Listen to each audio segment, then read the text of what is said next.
पूर्णपणे नैसर्गिक घटक आणि मातीचा वापर करून तयार केलेलं हे आहे मड ओयासिस. पालघरच्या वाडा तालुक्यात जांभूळपाडा येथे तानसा फॉरेस्टच्या कुशीत वसलंय हे आगळं वेगळं एक्सपिरियन्स सेंटर.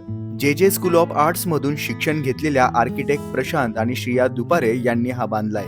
गेल्या 15 वर्षांपासून सस्टेनेबल आर्किटेक्चरवर ते काम करताय. 2020 साली त्यांनी ब्लरिंग बाउंड्रीज या फर्मची स्थापना केली आणि मड ओयासिस हा पूर्णपणे नैसर्गिक असलेला पहिला प्रकल्प उभा केलाय. 5,000 स्क्वेअर फूट क्षेत्रफळाच्या या सस्टेनेबल मड हाऊस मध्ये 4 बेडरूम्स, हॉल आणि किचन आहे. विशेष म्हणजे एकही झाड न तोडता शेततळ्यातील माती आणि आजूबाजूची नैसर्गिक साधन संपत्ती वापरून ही संपूर्ण वास्तू उभारली आहे. यात घराच्या पायासाठी दगडांचा तर भिंतीसाठी माती, पेंढा, भाताचा तूस, हिरडा, कडुलिंब यांच्या मिश्रणाचा वापर केलाय आणि प्लास्टरसाठी माती, शेण, चुना, जवस, तेल आणि हळदीचं मिश्रण वापरलंय. तर लाकूड, बांबू आणि मातीपासून छप्पर बांधलंय.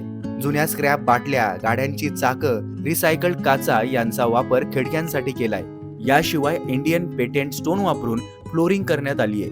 घराचा थंडावा टिकून राहावा म्हणून उत्तरेकडे मोठ्या आकाराच्या खिडक्या केल्या आहेत, ज्यातून नैसर्गिक प्रकाश मिळतो.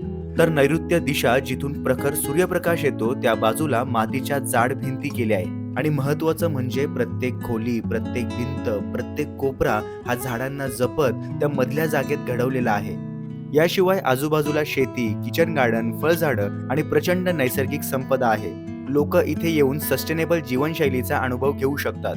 साध्या नैसर्गिक घटकांपासूनही असं सुंदर, टिकाऊ आणि आरामदायी घर उभं करता येऊ शकतं, हेच हे मड ओयासिस दाखवून देतं. जर तुम्हाला खऱ्या अर्थाने सस्टेनेबल लिव्हिंगचा अनुभव घ्यायचा असेल तर त्यांना या क्रमांकावर संपर्क करा आणि एकदा मड ओयासिसला भेट द्या.